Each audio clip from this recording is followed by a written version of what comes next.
Nō reira, ko tēnei toa hei tuake nei a hau mui o tātou. A ko tēnei toa hei mihi kawana ki a koutou, e hari mai ana nei o te kaupapa o te ra. Nō reira, ko tēnei toa hoki ra, kei te mihi ana mihi ki a rātou nā ringa oira katoa. Tō rātou nei mahi mo tātou nei te hunga ora, ko tēnei te mihi akane ki a rātou nā ringa oira, me kira kouta katoa nā kai whakahaere o te wā, ko tēnei te mihi ra wātene ki a koutou, tēnā koutou katoa. I tēnei wā hoki rā, ko tēnei toa, e mōhi ana au i nāia nei, te karanga nei o te pō.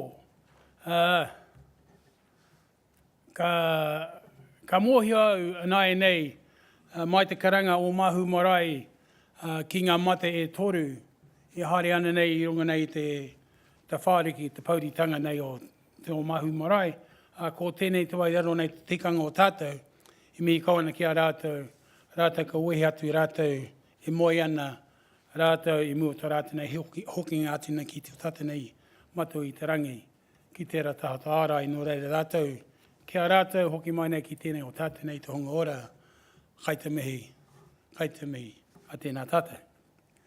It's always difficult at these sessions to begin by speaking in Māori because half your time gets used up before you even got to the message. So I'm going to speed up that part by speaking in English about my Māori part. So my mountain is Kahuranaki. And if you're travelling into Hawke's Bay from the north, you come past the airport, and if you've got time to drive and look ahead, then you'll see right in front of you this huge mountain called Kahuranaki. And you can't help but see it. You'll look at it and you say, what's that called? Well, now you know. It's called Kahuranaki Mountain. Well, that's mine. Right? And I share it with you guys here today. Either side of Kahuranaki Mountain is two other wonderful mountains that belong to the people out that way of Paki called Hine Rākau, and the big chief of them all is Rongo Kako, or as we know today, or people call it today, Te Mata Peak. Rongo Kako is the real name. And so I share those mountains with you all today, with your mountains that you're bringing. We heard this morning from Campbell and others that they shared with us their mountains. I haven't got a castle to share with Campbell, but I've got a whare at Whakatū. The other thing, of course, is that my people are called Ngāi Te Rangi Koianake, and they come from Tahauke. And the name of my marae out of Tahauke is Kahuranaki, named after the mountain. We are, and that's on my dad's side.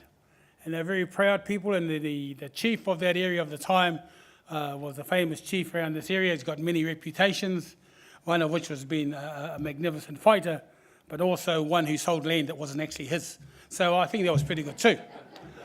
And his name was Te Hapuku.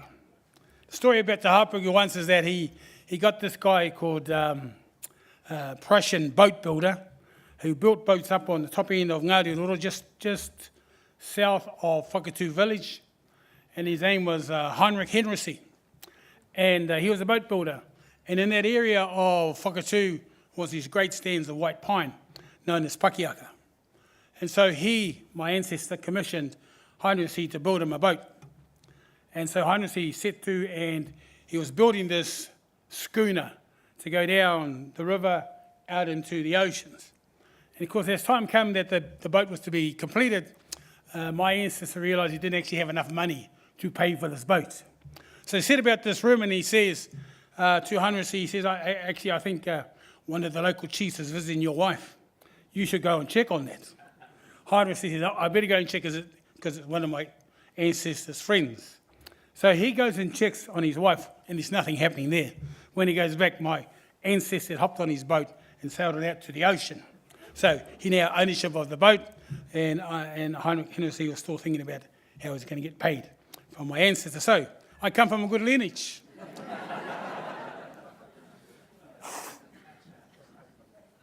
My mother's side comes from a lot more gentler people, from Runga Whakaata up there in Turanganui-a-Kiwa, Gisborne Way. And they've got a wonderful exhibition on at the moment down at Te Papa, explaining our history of Runga Whakaata. So if you ever got time in Wellington to call into the museum, go in and see it. And why is all this important as I share with you today? Why is it all important in terms of the reason why we're here? Biodiversity. Well, you know, I had a bit of a play around with that word biodiversity, and we talk about biodiversity in terms of the environment. Well, I want to talk to you about biodiversity in terms of people, and how we as a people have just as many areas of diversity as the environment has. And isn't it interesting, we're prepared to put millions and millions of dollars, as I've heard this morning, into the environmental biodiversity. But when it comes to the people biodiversity, you sort of left on your own there, mate, and that's the way it's going to be. Except, as we've heard today, that the people biodiversity is what's important to the environmental biodiversity. So we need to get our heads around what it is we're saying. So, in the context of today, and in the context of my speech, it was to say, Te Taiao, which is the Maori word for environment, managing or engaging with Maori. A lot easier today than it used to be, I might add. But engage, well done, Ruth.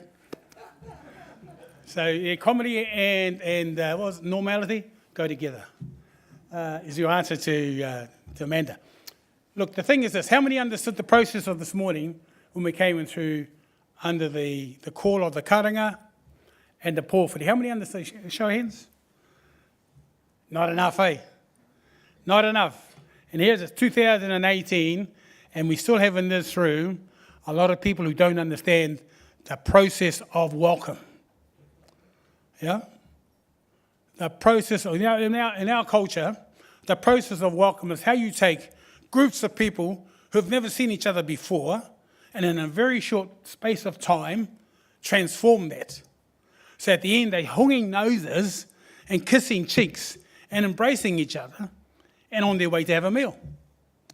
Now, I haven't seen a concept outside of Maori that offers that. I've been to a whole range of conferences where you get the handshake and, we could avoid all that by having a pōwhiri, because I don't have to know your name when I hongi you. I don't have to know your name when I kiss you. Right? All I need to know is that you and I, we come together under the same kaupapa, which is under the greetings and the call of our woman that called us in this morning. It's a very time-honoured tradition which has survived the years and the changes that have wrought our societies. You can't go on to any Māori village, marae, place, without having to go through the protocol of pōwhiri. So, engaging with Māori means understand the pōwhiri. Understand what is happening to you as an individual as you turn up at the marae. Far too often, Māori have been asked to compensate for the fact that you don't know. We've been asked to modify and allow people to speak in English on our maraes to accommodate the shortfalls that are there, which shouldn't be there in 2018. But as you've just indicated to me, pōwhiri, we still don't understand. And that's okay. It's not a blame and shame time. It's a time for saying, so biodiversity of people, let's change that. Let's take all the differences that are in this room today, put them all together under this word called bio something, and learn about the pōwhiri in a way that today when we leave, we have this knowledge about engaging with Māori around this particular kaupapa called the pōwhiri. Now today, of course, we go to a pōwhiri, for those who have known and gone through it before, it's all very friendly. Pōwhiri, interpret, means welcome. Well, actually, no, it doesn't. The pō is the night, or the unknown, the uncertain, and the whiri is I'm not too sure what these guys are about. So here's your action. But today is no mai, hara mai, which is a wee bit different to what it used to be when the pōwhiri went out. Who are those people? Who are those strangers that are coming? Let's go ahead and check them. So we'd send out our warriors to check them. Ask them the question of who are you, why are you here? And if we're happy with the answers, we won't hit them with the taiaha, we'll bring them into our village, into our marae. Today, we don't see that part of it. But never ever believe that that part has disappeared. We often, well, not often, now and again we'll see tami iti and somebody else slap other people around the ears with a taiha and then get, oh, look at that, it's gone too far. But the protocol of the pōwhiri is about removing the uncertainty of how we engage. Which is why in a gathering like today, the pōwhiri is an important process of commencing an engagement of biodiverse people. Fantastic, eh? Clever those Maoris. Watch out, there's more to come. Clever. So we go on to this other concept. Part of engaging with Māori is understanding Māori, not just the good-looking ones like myself, but there's some others. Jamie, where are you? Who's speaking out to me, so I better be careful what I say. But there are engaging with Māori means understanding not so much the language, but understanding Māori and what makes them tick. So what we're finding out today now is that, like was on the screens here today, we need to consult with iwi, marae, hapu, whānau. Fantastic. How are we going to do that? Well, I'm not too sure. But that's what we've got to do. Yeah? I remember going to a regional council consultation hui on water. And they had this wonderful booklet out, said what they're going to do about water. And one of their statements in water was, 11 minutes ago, one of their statements on water was they wanted to improve the Maori o te wai, the Maori of the water. Cool statement for a Māori boy, excellent. Question from the Māori boy, how do you plan to do that? Answer, actually, Des, we thought you might tell us. I said, well, I didn't write the book, you guys wrote the book. But I'm happy to help. So I'll share this with you as I shared with them. Today we know water is made of H2O. Yeah? There's a scientist in the room, I think she talked earlier. That'd be right, eh? H2O, water. Now, if my ancestors knew water was made of H2O, they would have called it H2O. But they didn't. But they knew that water had a power, that it had a force. So they called it Maori. Oh, the power of the water, the force, the energy that exists. So, simple question, if you want to improve the Maori of the way, you have to get back to H2O.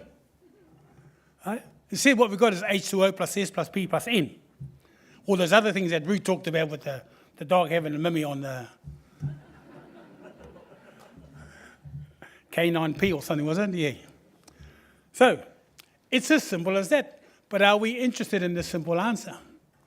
Are we interested enough, therefore, to make the change to say, instead of talking about how much of N and how much of P and how much of S is okay, to make it lookable, walkable, wadeable, swimmable, drinkable, it's easy. You go back to H2O. Now, our ancestors believed that.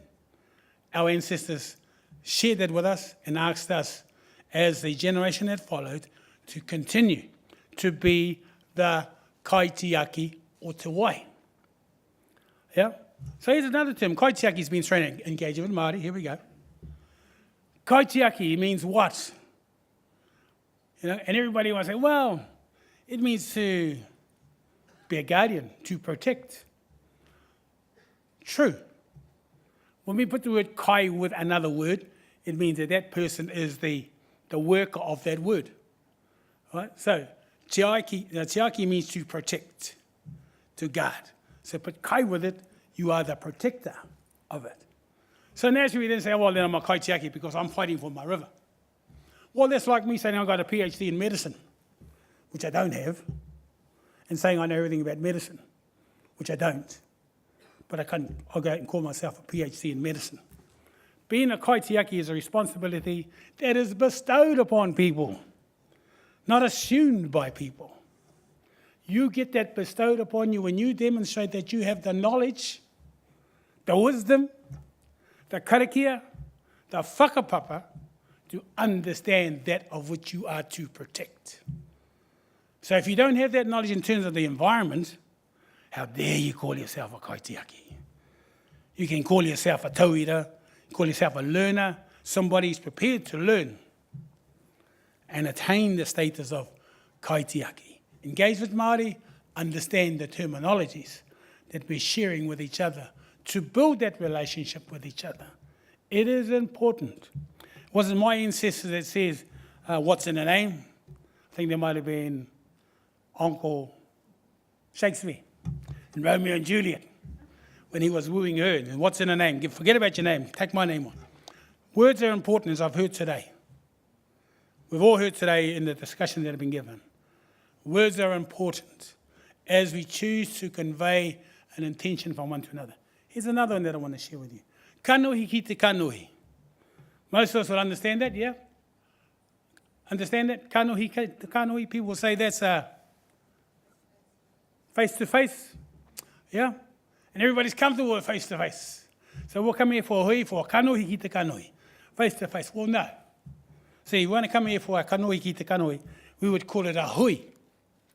Because kanohi ki te kanohi means chief to chief, tattoo to tattoo, rank to rank. But we have put it into a context because of its constant use of nullifying its real value and importance to us. So we use kanohi ki te kanohi to describe we're going to have a hui. I'm saying to you, no, if you're going to have a hui, call it a hui. If you're going to be meeting with chiefs and you're a chief, then you call it a kanohi ki te kanohi. It's a chief meeting with a chief. It elevates the conversation. It elevates the intention of engagement. It elevates the expectation of that engagement. And it's important as we dialogue with our people and we look to engage with each other. Then we say, oh, let's have a kanohi ki te kanohi. I go, choice, who's your chief? I know who mine is, but who's your chief? And are we going to talk with each other? So, Pōwhiri we've gone through, Kaitiaki we've gone through, Kanohi ki te kanohi we've gone through, Maori we've gone through. How many feel educated right now in terms of Māori? Yeah, that's cool. 2 hands went up. Thank you, Te Reira. Reira's one of my heroes. I used to record when he was on his program on TV. I didn't want to miss it. It reminded me of just how human I am when I looked at his programs, and he took the most basic of things and made a story out of it. And he's saying this morning about, it's not so much about the kaupapa, it's about the stories that we'll remember. Now, I enjoy speaking. You might have gathered that. I enjoy speaking. And when I finish speaking, I always invite my wife, my darling, my precious Jill, who I stole from Taongoio just down the road here, and took it to Whakatū with me, to sing at the end. And what everybody remembers when I finish speaking is my wife's song. Very little about what I've had to share with everybody, and I feel totally frustrated with that. But nonetheless, I'm going to repeat the same thing today. Invite my wife at the end to come up and sing a waiata for you to enhance this whole engaging with Māori, because unless you've got a song, forget about speaking. You know when you get up to speak, hey Campbell, get up to speak, when you finish speaking, you think you've done your dash, you go and sit down, and everybody goes, where's the waiata, brother? Where's the waiata? And it's not to embarrass people, but that's the kinaki, that's the relish, that's the sweetener on the speaking. So when we engage with Māori, we've got to understand those concepts. Yeah? It is unacceptable any longer to say, oh, and we're going to consult with Māori. Because by law, you've got to do it anyway. Yeah? You've got to do it. Because if you don't, we go to court. Because we learned that from you guys. We got a court action going on right now with the water conservation order. We didn't like what was happening, so we're going to court. But the other ways of achieving the same outcome. And if you understand where we come from before we get into the room, then we're after a winner. Because too often I have to go into the room and justify who I am. I've got to justify why I'm fighting for water in this context of my ancestral right. I've got to justify through my whakapapa what gives me the right to speak in the first place. I don't know of anybody else that has to approach it that way, but we certainly do. And it's not a failing of anything. It's a recognition of something. And that is what I can bring as Māori to the conversation. Look, Eddie, in the ocean, we call it as the Matao Maori. Do we know what that means? We live in this beautiful paradise, in this ocean here that fills up this harbour known as Te Matao Maori, is the fish hook of Maori. Maori being, not that cartoon character that's been on the TV, but Maori being the guy who fished up the North Island while he stood on the South Island and raised the Ika Maori out of the ocean. But in amongst this ocean out here, there's a kaitiaki, known as more more, a shark, who swims around in this ocean out here to protect and to look after. Not just those who belong to the ocean, but people like us who go out into the ocean to dive for seafood and play around in the yard. More more is there. But also there's the people of the ancestors of my wife's people, the Pungature, who are the fairy people. Is that right, Bab? Pungature, who are the kaitiakis of her world that looked after Pānia in her day. How many knows those things? See, what's in the story? The power to connect. The power to see and understand and connect. That's what's in the story. And so I applaud you, Radar, as I go down to 1 minute and 18, 17, 16 minutes, for your introduction today and tell us that it is about the stories. It is about how we connect through our stories with each other. It's how we enrich our lives through the sharing of the stories that we have here. Mataruaho, the name of the mountain is here, known as Bluff Hill. Mataruaho to our people.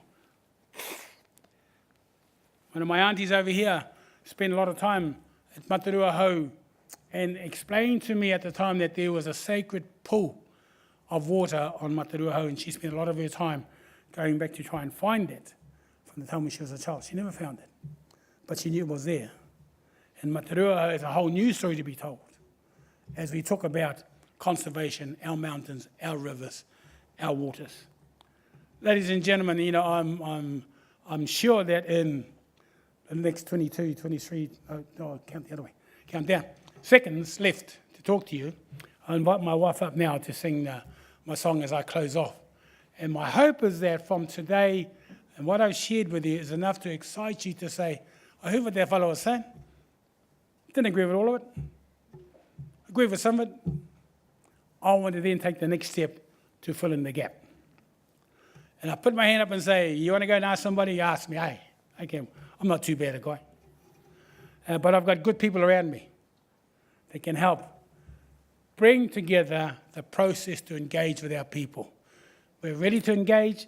We've always been ready to engage. We've got a lot to offer in engagement because, like you, this is our home, and we're here.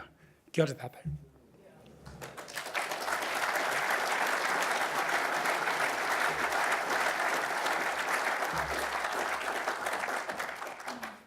Is he beautiful?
It's a song about a butterfly, or they're still in the chrysalis, right?